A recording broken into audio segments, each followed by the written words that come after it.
नमस्कार दर्शक बंधु पाणीपाग अपडेट्रे आपण को स्वागत। दर्शक बंधु बंगोपसागर सृष्टि होगा जाऊँगी चलित वर्षर प्रथम बात्या यही भली किसी मॉडल माने आकलन करबा परे वर्तमान दर्शक बंधु ओ इंडिया चैनल वर्तमान लगातार बात्या संपर्कित खबर उपर निश्चय उपर विश्लेषण कर सतर कौन मॉडल माने आकलन कर बात्या हेब भारतर पाणीपाग को वर्तमान बदल लगी कारण वर्तमान शीत संपूर्ण विदा नहीं सारी एवं खरार मात्रा बढ़िबार लगी आपन सैटेलाइट इमेज देखिपे दर्शक बंधु आसतु यही समस्त खबर उपर आलोचना करवा आज पाणीपाग खबर। वर्तमान दर्शक बंधु आप मोबाइल स्क्रीन देखिपे पश्चिम झड़ प्रभाव में जम्मू काश्मीर आखपाख अंचल में हाल्का मध्यम धरण वर्षा हेब किंतु पूर्व जमी कहूला मॉडल माने कि ओडिशार विभिन्न अंचल में वर्षा देखा मिल पारे वर्तमान से ब्रेक लगी मॉडल माने यार पूर्वानुमान को वर्तमान समय गायब कर माने ओडिशा रे वर्षा होबार आशंका नहीं। तेज दर्शक बंधु कौन पर वर्षा हेबनी यार मुख्य कारण कौन मुझे आज भिडियो आपको कह चेष्टा करी। तेज सर्वप्रथम देखा पाणीपागर मिजाज कौन रही ओडिशा उपर तापमात्रा को लेकिन आपड़ देखूँ गंजाम पुरी जगतसिंहपुर ता सहित आपंकर रोचे उत्तर ओडिशा भद्रक केन्द्रापड़ा बालेश्वर मयूरभंज यही सब जिला मानक दिन तापमात्रा वृद्धि पाइब ता सहित आपंकर नुआपड़ा आपंकर बलांगीर संबलपुर झारसुगुड़ा यही सब जिला मानक तापमात्रा बढ़ापी पाग अनुकूल हो। तेज दर्शक बंधु वर्तमान समय आप भारतर मानचित्र देखूँ आपंकर जो रोचे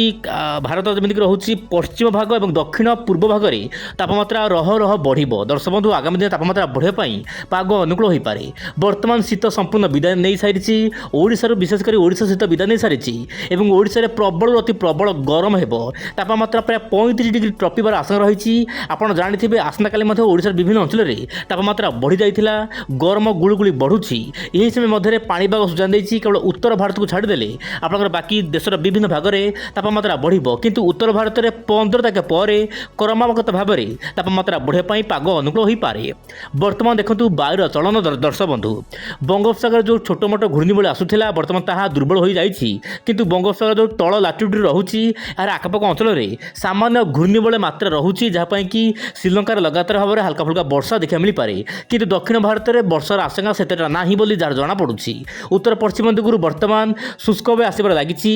गरम वायु आसूची जहाँपाई कि हल्का फुल्का गरम तापमात्रा बढ़ापी पाग अनुकूल हो पारे। तेज दर्शक बंधु हठात पाणीपाग कौन पर परिवर्तन है ओडिशार विभिन्न अंचल में कौन पर खरा बढ़ी जाऊँगी माघ मसरे बाघ भली शीत परिवर्ते कौन पर दर्शक बंधु वर्तमान माघ मसरे शीत गायब हवा फल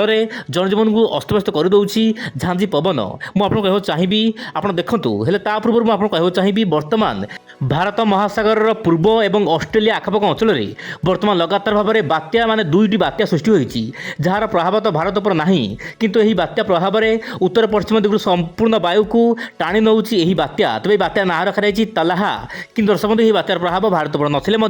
यार प्रभाव आप देखो सीधा सलक वायु कौन रोचे ना बंगोपसागर दे सीधा सलक से बात्या पाखक जाऊँगी जहाँपाई कि ओडिशार विभिन्न अंचल देशर विभिन्न भाग में शुष्क पाग देखा मिलूँ जो पश्चिम झड़ आसबार था सामान्य डिले हो जाइए किंतु वर्तमान जो पश्चिम झड़ रही दुर्बल पश्चिम झड़ यार प्रभाव में आज आप राजस्थान पंजाब हरियाणा दिल्ली आखपाख अंचल में मध्यम प्रबल वर्षा रही पारे कुआपत्र भूस्पात हो पारे बोली जहाँ जना पड़ुछि। तेज दर्शक बंधु मुझे जमी कही कौन पर ओडिशा हठात शीत कमिगला यार मुख्य कारण हूँ दर्शक बंधु हाई प्रेसर जोन बा गुरुचाप बलय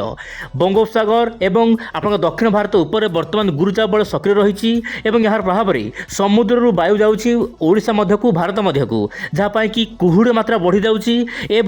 आप जो रोचे उत्तर पश्चिम दिगु वायु आसूची यार मिश्रण होची जहाँपाई कि तापमात्रा बढ़ी जाऊँगी आप देखो यही मॉडल को जो रोचे ECM WM मॉडल आकलन करुच्ची गुरुचाप बल प्रभाव में देशर विभिन्न भाग में संपूर्ण पाग शुखला क्या भाग गोटे वर्षा रे पुणी वर्षा रे पुणी उत्तर भारत में। तेज दर्शक बंधु मुझे कहली उत्तर भारत में केवल वर्षा रहा जम्मू काश्मीर लद्दाख श्रीनगर हिमाचल प्रदेश उत्तर पूर्व राज्यगुड़िक हल्का मध्यम धरण वर्षा हो किंतु मॉडल पूर्व आकलन करूला ओडिशा रे जेमिति वर्षा देखौला ओडिशा रे जेमिति कि आपण रोची 3 ରୁ 6 तारिख मध्य ओडिशा रे भल वर्षा रही पारे किंतु मॉडल वर्तमान देखौ नाही कि ओडिशा रे वर्षा हेबो बोली सेथिपय दर्शक बंधु प्रति मुहूर्त रे पाणीपाग रे परिवर्तन आसी थाए सेथिपय उइंड जोड़े दर्शक बंधु सब बेले नजर रखि थाए पाणीपाग समस्त गतिविधि को। एबे देखिबा दर्शक बंधु बात्या संपर्कित खबर उपरे आपण भाबुथिबे दर्शक बंधु हठात बात्या खबर कोन पई उइंड जोड़े चैनल रे चर्चा होउची। आपण जानिथिबे दर्शक बंधु उइंड जोड़े चैनल सर्वप्रथमे ଆପଣଙ୍କୁ ବାତ୍ୟା ବିଷୟରେ ସମ୍ପର୍କିତ ଖବର ଉପରେ ଜଣାଇଥାଏ। କାହିଁକି ନା ଦର୍ଶକ ବନ୍ଧୁ, ଆପଣ ଦର୍ଶକ ବନ୍ଧୁ ଆଗୁଆ ଜାଣିଲେ ଆପଣ ଜାଣିପାରିବେ ଆଗାମୀ ଦିନର ପାଣିପାଗ ସମସ୍ତ ଅପଡେଟ୍ ଉପରେ। ସେଥିପାଇଁ ଦର୍ଶକ ବନ୍ଧୁ ଆପଣ ୱିଣ୍ଡୋ ଚ୍ୟାନେଲକୁ ସବସ୍କ୍ରାଇବ୍ କରିଛନ୍ତି ସମସ୍ତ ପାଣିପାଗ ଖବର ପାଇଁ। ଆପଣ ଦେଖନ୍ତୁ, ଅତି ସଂକ୍ଷେପରେ ଦର୍ଶକ ବନ୍ଧୁ କହିବାକୁ ଚାହିଁବି, ବହୁ ମାତ୍ରାରେ କମ୍ ସମୟରେ କହିବାକୁ ଚାହିଁବି, ଦୁଇ ସାଗର ବାତ୍ୟା ପାଇଁ ସମ୍ପୂର୍ଣ୍ଣ ପାଗ ଅନୁକୂଳ ରହିଛି। ମେ ମାସରେ ଦର୍ଶକ ବନ୍ଧୁ, ମେ ମାସରେ ଦୁଇ ସାଗର ବାତ୍ୟା ପାଇଁ ବହୁ ମାତ୍ରାରେ ସକ୍ରିୟ ରହିପାରେ ବୋଲି ଯାହା ଆଗୁଆ ସୂଚନା ଦେଇଛନ୍ତି ସିଏଫଏସି ମଡେଲ। ଖାଲି ବଙ୍ଗୋପସାଗର ନୁହେଁ, ଆରବ ସାଗର ମଧ୍ୟ ସକ୍ରିୟ ରହିବ। ତାହା ସହିତ କାଳବୈଶାଖୀ ଭଳି ସମସ୍ୟା ଦେଖିବାକୁ ମିଳିପାରେ ଆପଣଙ୍କର ଓଡ଼ିଶା ସହିତ ଦେଶର ବିଭିନ୍ନ ଭାଗରେ। ଦେଖିବାର କଥା ଆଗାମୀ ଦିନରେ ଏହି ପାଣିପାଗ କେତେ ପରିବର୍ତ୍ତନ ହେଉଛି। ତେବେ ଦର୍ଶକ ବନ୍ଧୁ, ଆଗୁଆ ସୂଚନା ମୁଁ ଏଥିପାଇଁ ଦେଉଛି, ଆପଣ ଜାଣି ରଖନ୍ତୁ ଏହିଭଳି ପାଣିପାଗ ଆଗାମୀ ଦିନରେ ଆସିପାରେ। କିନ୍ତୁ ଦେଖିବାର କଥା ଆଗାମୀ ଦିନରେ ପରିସ୍ଥିତି କେମିତି ରହୁଛି। ତେବେ ଇଏ ଥିଲା ପାଣିପାଗ ସ୍ଥିତି, ମୁଁ ଆପଣଙ୍କୁ ଯାହା କହିଲି। ମୁଁ ପୁଣି ଆସିବି ଆସନ୍ତାକାଲି ଆଉ ଏକ ନୂଆ ଅପଡେଟ୍କୁ ସାଥେ ଧରି। ବିଦାୟ ଦିଅନ୍ତୁ, ନମସ୍କାର, ଜୟ ଜଗନ୍ନାଥ ଦର୍ଶକ ବନ୍ଧୁ।